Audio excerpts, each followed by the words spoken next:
जगला में जो करे वो करे रात के मिलेला सुकून खाके राजा जी के हाथ के अच्छा लागेला।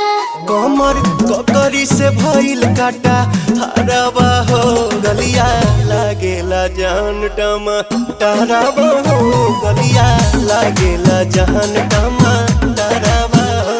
कहे तोर गया तुझको मैं पार करना अपने खाला पहले हम के खिया करना तबे भोल बा कमरिया मोर चाह करना तबे भोल बा कमरिया मोर चाह करना चाह करना।